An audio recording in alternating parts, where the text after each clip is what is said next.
पंचतंत्र कथा बगुला भगत उपायेन जयो यादिगृह पोस्तागृह न हेति भी। उपाय से शत्रु को जीतो हथियार से नहीं। एक जंगल में बहुत सी मछलियां से भरा एक तालाब था। एक बगुला वहां दिन प्रतिदिन मछलियों को खाने के लिए आता था, किंतु वृद्ध होने के कारण मछलियां को पकड़ नहीं पाता था। इस तरह भूख से व्याकुल हुआ एक दिन अपने बुढ़ापे पर रो रहा था।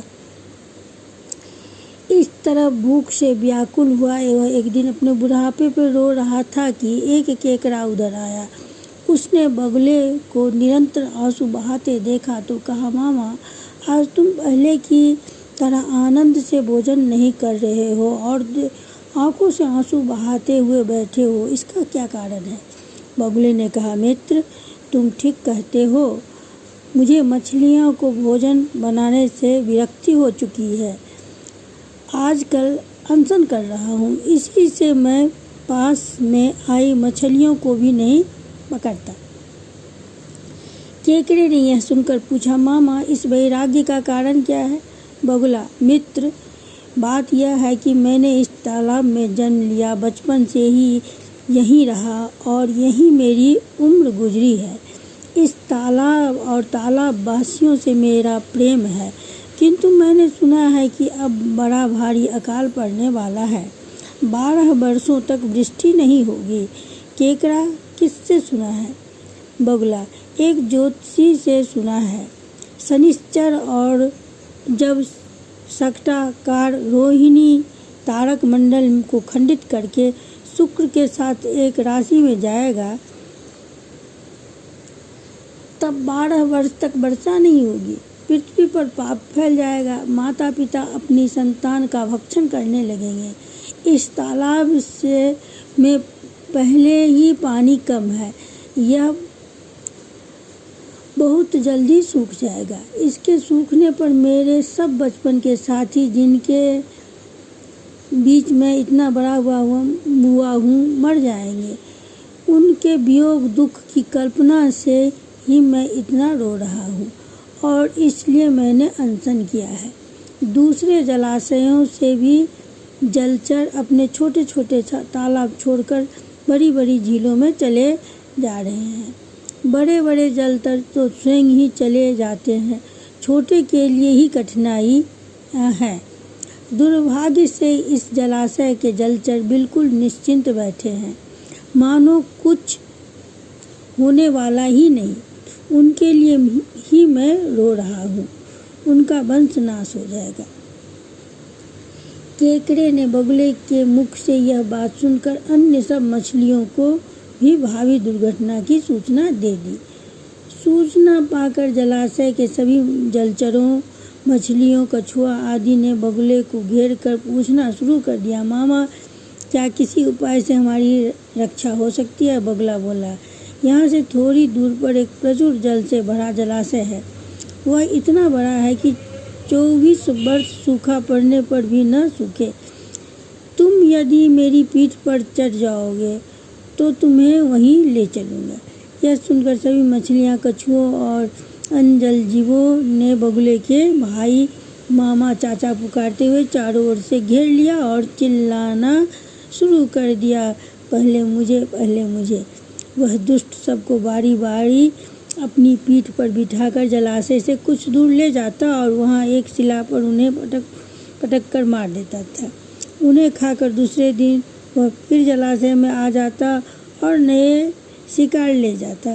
कुछ दिन बाद केकड़े ने बगुले से कहा, मामा, मेरी तुमसे पहले भेंट हुई थी, फिर भी आज तक मुझे नहीं ले गए। अब प्रायः सभी नए जलाशय पहुँच चुके हैं, आज मेरा भी उद्धार कर दो। केकड़े की बात सुनकर बगुले ने सोचा, मछलियाँ खाते खाते मेरा मन भी उब गया है। केकड़े का मांस चटनी का काम देगा, आज इसका ही आहार करूँगा।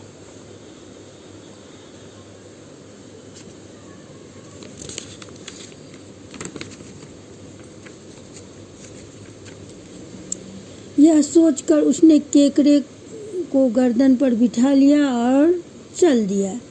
केकरे ने दूर से ही जब एक शिला पर मछलियों की हड्डी का पहाड़ सा लगा देखा तो वह समझ गया कि अब अगला किस अभिप्राय से मछलियों को यहाँ लाता था।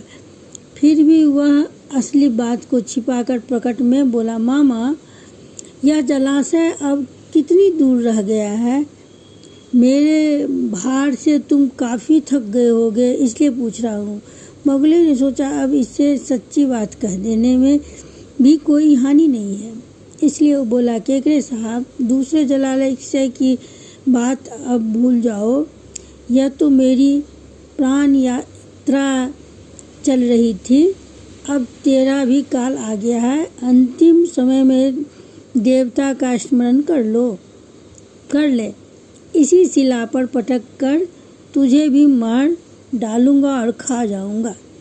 बगुला अभी यह बात कह ही रहा था कि केकरे ने अपने तीखे दांत बगुले की नरम मुलायम गर्दन पर गड़ा दी।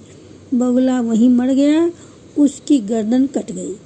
केकरा मृत बगुले के गर्दन लेकर धीरे धीरे अपने पुराने जलाशय पर ही आ गया। उसे देखकर उसके भाई बंदों ने उसे घेर लिया और पूछने लगे, क्या बात है, आज मामा नहीं आए?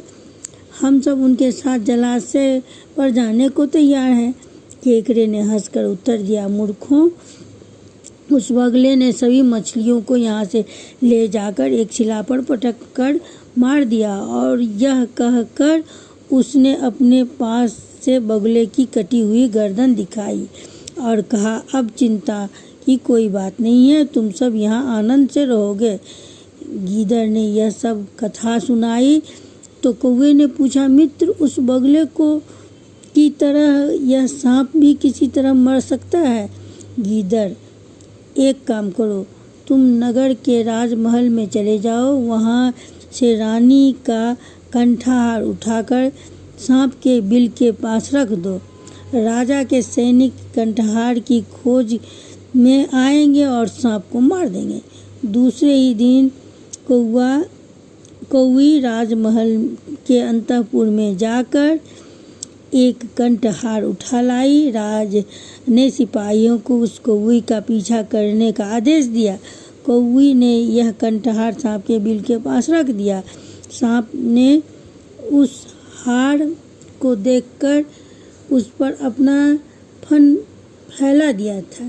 सिपाहियों ने सांप को लाठियों से मार दिया और कंठहार ले लिया। उस दिन के बाद कौवा कोई की संतान को किसी सांप ने नहीं खाया।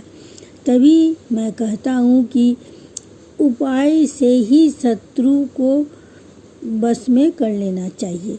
दमनक ने कहा, फिर कहा, सच तो यह है कि बुद्धि का स्थान बल से बहुत ऊंचा है।